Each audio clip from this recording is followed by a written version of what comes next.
Hello friends, hello students, welcome to आपका channel Ambitions Vedic coaching institute. Friends and students, आज हम लोग number system में एक्सपोनेंट ऑफ रियल नंबर्स पढ़ने वाले हैं। आज से हम लोगों का जो सीरीज स्टार्ट होगा students, NCERT R D. Sharma, R S. Agarwal. अरे कुछ क्वेश्चन हम एनसीईआरटी से लेंगे, कुछ क्वेश्चन आर.डी. शर्मा से लेंगे, कुछ क्वेश्चन हम आर.एस. अग्रवाल से लेंगे। तो स्टूडेंट्स, आज का जो टॉपिक है number system, exponent of real number. सबसे पहले हम समझ लेते हैं कि एक्सपोनेंट क्या है और रियल नंबर्स क्या है। सबसे पहले हम लोग समझते हैं कि what is exponent and what is real number. Number system तो हमने पहले वीडियोस में बताए हुए हैं कि वो नंबर सिस्टम्स क्या होता है। आज का जो टॉपिक है वह है एक्सपोनेंट ऑफ रियल नंबर। अगर हम किसी बच्चे को पूछते हैं कि व्हाट इज एक्सपोनेंट, एक्सपोनेंट क्या होता है। अगर मैंने आपको एक एग्जांपल से बताता हूं, मैंने लिखा 2 to the power of 3, तो बच्चा बोलता है 2 जो हो गया वो बेस है और जो 3 हो गया वो आपका पावर है। Yes, 2 to the power of 3। तो जो मैंने लिखा 2 to the power of 3, ये एक्सपोनेंट का फॉर्म हो गया, इंडाइसेस का फॉर्म हो गया। इसको इंडेक्स बोलते हैं, 2 को इंडेक्स भी बोल सकते हैं, 3 को पावर बोलते हैं। इंडेक्स सिंगुलर हो गया, इंडाइसेस प्लूरल हो गया। इंडेक्स इज ए सिंगुलर और इंडाइसेस इज ए प्लूरल। तो हमने लिखा 2 to the power of 3, तो ये जो 2 हो गया वो आपका बेस हो गया और 3 जो हो गया वो आपका पावर हो गया। तो ये 2 to the power of 3 is what it is a exponent. एक एक्सपोनेंट का फॉर्म हो गया। यस, सेकेंड मैंने अगर आपको लिखा student x to the power of 3 upon 2 for example, again आपका जो x है ये x क्या हो गया, अगेन आपका x जो हो गया वो बेस हो गया और 3 upon 2 क्या हो गया, आपका पावर हो गया। This is your power. हम कैसे पढ़ेंगे, x to the power of 3 upon 2। Yes और नो, हम इसको x to the power of 3 upon 2 बोलते हैं। So what is exponent? Exponent क्या होता है? It is the combination of base, indices and power। है ना, रेडिकल्स भी बोलते हैं उसको, रेडिकल्स के फॉर्म में रहे, बेस के फॉर्म में रहे, इंडाइसेस के फॉर्म में रहे और उसका कुछ ना कुछ पावर है, उसको हम बोलते हैं exponent. That is called as exponent. Real numbers क्या होता है?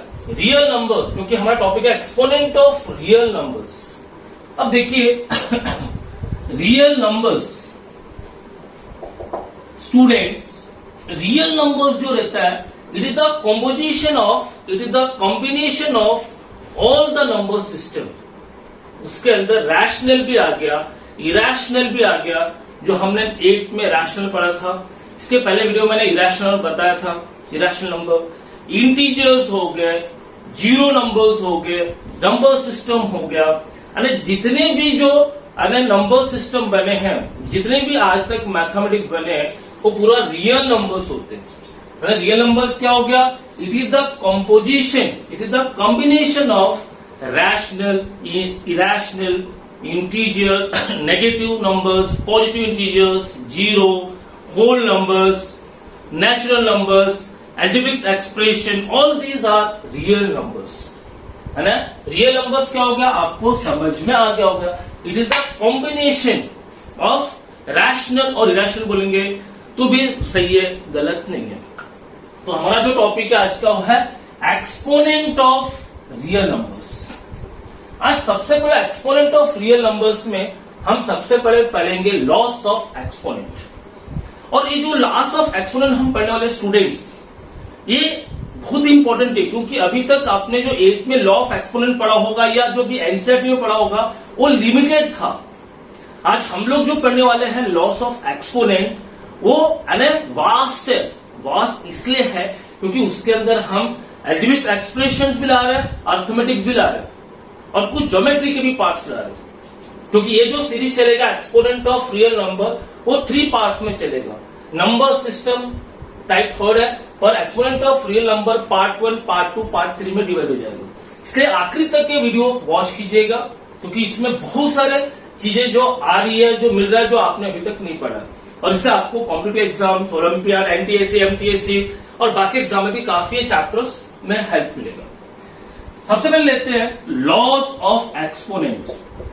Loss of exponents students, loss of exponents. Loss का मतलब हो गया नियम, ऑफ एक्सपोनेंट मैंने बताया जिसमें इंडाइसेस भी रहेगा, पावर्स भी रहेगा, बेसिस भी रहेगा। तो आप लोगों ने 8 में पढ़ा, कुछ नए भी लॉस बताऊंगा जो आपने 8 में नहीं पढ़े। फर्स्ट लॉ है जिसको बोलते हैं law of multiplication. First law is called as law of multiplication, यानी गुणा करने का नियम। अब मान लीजिए मैं लिखा आपको a to the power of m into b to the power of m, suppose. First law, पहले लॉ ऑफ मल्टीप्लीकेशन देखते हैं। लॉ ऑफ मल्टीप्लीकेशन में है a to the power of m into b to the power of m। अब देखिए students, यहां पे ये दोनों का पावर सेम है, m है और m है, पर जो बेस है a और b वो अलग है, तो हम इसको ऐसे लिख सकते हैं ab to the power of n। अब मैं आपको इसको एग्जाम्पल से समझाता हूं। एग्जाम्पल ले लेते 2 to the power of 4 into 3 to the power of 4। हम क्या करेंगे, 3 इंटू 3 कर लेंगे और दोनों का पावर सेम है, 4 और 4 तो 4 ले लेंगे। 3 टू जा 6 टू दी पावर ऑफ 4, सही। तो 6 टू दी पावर ऑफ 4 इसका सिंप्लीफिकेशन है ना, इसका है ना सिंप्लीफिकेशन आ गया 6 टू दी पावर ऑफ 4। आप इसको ऐसे भी कर सकते थे, 2 को 4 बार, 2 into 2 into 2 into 2, 3 into 3 into 3 into 3, 2 to जा 4, 4 टू जा 8 टू जा 16, 3 थ्री जा 9, 9 जा 27, 27 थ्री जा 81 और फिर 6 इंटू 6 इंटू 6 इंटू 6। तो इस दोनों का मल्टीप्लीकेशन और इन दोनों का मल्टीप्लीकेशन सेम ही रहेगा। This is going to be same. This is called as laws of multiplication, जिसमें पावर जो था वो सेम था और जो बेस था, जो इंडाइसेस थी वो डिफरेंस था। तो हम क्या करेंगे, इन दोनों को मल्टीप्लाई करेंगे, पावर सेम है तो उसको कॉमन ले लेंगे, हो गया। अब हम आते हैं मल्टीप्लिकेशन का सेकेंड लॉ, बहुत इंपॉर्टेंट है। सेकेंड लॉ हो गया a to the power of m into b to the power of n। फिर से यहां पे हमने क्या किया, a to the power of m and a to the power of n। अब देखिए, पहले पावर सेम था, अब इसमें पावर अलग अलग है, बेस इज सेम। यहां पे बेस अलग था, पावर सेम था। तो ऐसे कंडीशंस में सेकेंड लॉज में हम क्या करेंगे, बेस को कॉमन ले लेंगे a, और जो भी मल्टीप्लिकेशन में जो पावर रहता है वो प्लस हो जाएगा। क्या करेंगे प्लस कर लेंगे, दैट इज बेस सेम है और यहां पर जाएगा m प्लस n। अब मैं इसको एक एग्जाम्पल से बताता हूं। एग्जाम्पल लेते हैं 5 to the power of 3 into 5 to the power of 2। अब देखिए ये बेस सेम है, द बेस इज सेम। तो स्टूडेंट्स हम क्या करेंगे, 5 को कॉमन ले लेंगे और मल्टीप्लीकेशन है तो पावर क्या हो जाएगा, प्लस हो जाएगा। 3 प्लस 2 तो जाएगा 5 टू दी पावर ऑफ 5। ये हो गया आपका सेकेंड लॉ ऑफ मल्टीप्लीकेशन। समझ गए? ऐसे आपको 3 पेयर्स भी रह सकते हैं। अब मान लीजिए 3 पेयर्स भी आ गया, a to the power of m into a to the power of n into a to the power of k। Suppose ऐसे बहुत सारे टर्म्स हो सकते हैं, 3 4 5 6 कितने भी टर्म्स रहे। अगर बेस सेम है, a इज द बेस, तो क्या करेंगे, a to the power of m plus n plus k। Means आपको क्या करना है, जो पावर है उसको ऐड करना मल्टीप्लिकेशन से।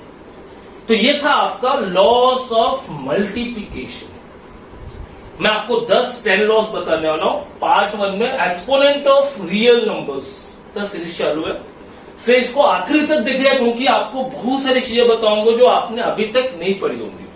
और हम लोग आदि शर्मा, एनसीईआरटी और आर एस अग्रवाल भी कवर कर रहे हैं। ठीक है स्टूडेंट्स, अब हम देखते हैं लॉस ऑफ डिवीजन।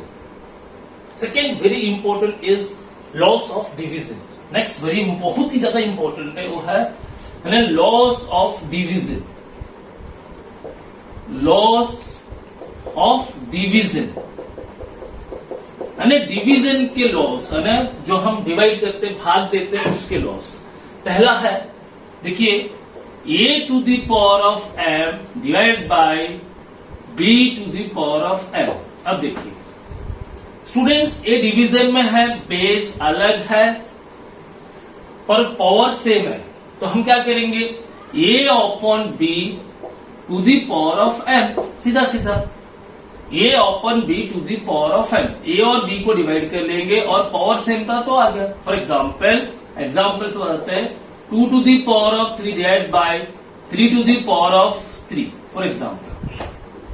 अब मैं क्या करूंगा स्टूडेंट्स, ये बेस डिफरेंस है तो 2 अपॉन 3 और पावर सेम है तो यहाँ पे 3 आ जाएगा, समझ गए। 2 डिवाइड बाय 3 और 3 जो पावर था वो दोनों के लिए कॉमन है तो कॉमन लगेंगे, ठीक है। अब देखिए इसी का दूसरा रूल्स देखते हैं।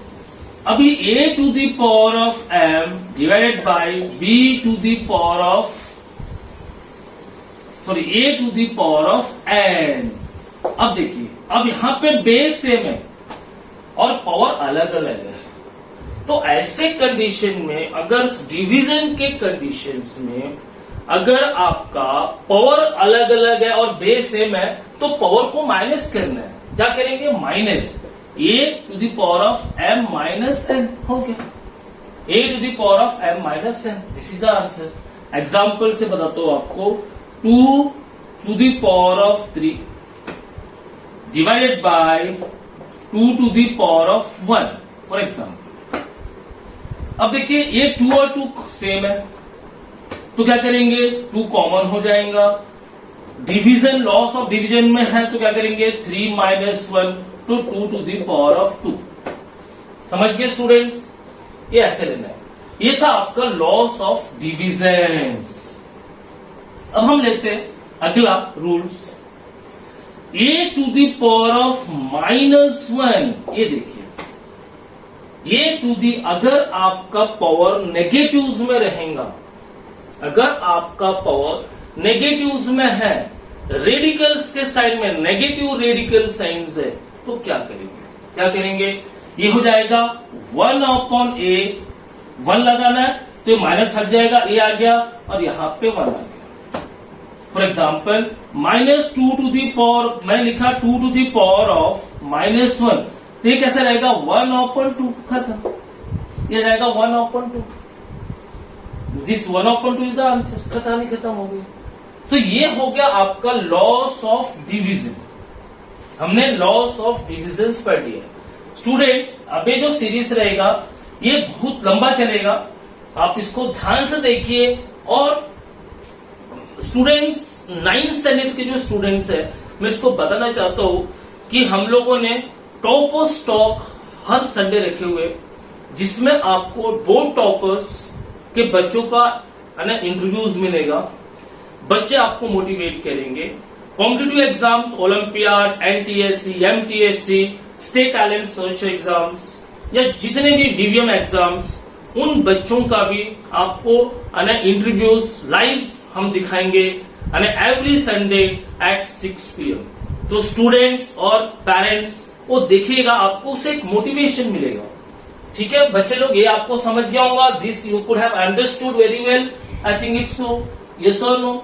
एक और लॉ ले लेते हैं यहाँ पे, 4th लॉ है a to the power of m to the power of n, a to the power of n bracket close to the power of n। ऐसे कंडीशन में क्या करेंगे, ये दोनों मल्टीप्लाई हो जाएगा, a to the power of m into n, a to the power of mn हो जाएगा। एग्जाम्पल से लेते हैं 2 to the power of 3 to the power of 4, तो जाएगा 4 3 जा 12, 2 टू द पावर ऑफ 12। समझ गए students? Any problem, any doubts? No. समझ गए? यस और नो? यस। अब देखिए 5वां एक और लॉस ले लेते, 5वां लॉस ले लेते। बहुत सारे बच्चों को डाउट्स रहता है। अब इसमें भी आपको जो ये आपके जो एनसीईआरटी में जो स्टूडेंट्स जो क्वेश्चन दिए हुए वो 2 डिजिट्स 2 टर्म्स का दिए हुए, पर ओलंपियाड और एनटीएससी में आपको 3 टर्म्स, 5 टर्म्स, 6 टर्म्स का भी आएगा। तो आपको यही रूल यूज करना है, जो रूल्स बताया मैंने, 1 term, 2 term, 3 terms, 4 terms, 5 terms, तो you are going to copy the same rules. आप same rules कॉपी करने वाले, उसको कुछ चेंज करेंगे नहीं. समझ गए स्टूडेंट्स? अब देखिए मैंने इन्हें लिखा 2 to the power of minus 1 to the power of 3. एक और एग्जांपल बताता हूं. क्या करेंगे हम? देखिए ये रहेगा 2 minus 1 into 3 minus 3. अब ये नेगेटिव में आ गया पावर, तो क्या करेंगे 1/2 to the power of 3. हमने माइनस जो पावर था उसको पॉजिटिव कर दिया, है ना. Minus has been converted into plus. समझ गए स्टूडेंट्स? तो क्या आ जाएगा 1/2 to the power of 3. हम लोग अभी अर्थमेटिक सीरीज पढ़ रहे हैं, इसका हम लोग इसी का अलजेब्रिक एक्सप्रेशन सीरीज भी लेने वाले हैं. तो स्टूडेंट्स आपको अगर ये वीडियो पसंद आया होगा तो लाइक कीजिए, शेयर कीजिए और बेल आइकन पे जाके घंटी बजाइए और हमारे चैनल को सब्सक्राइब कीजिए. Thank you and have a nice day.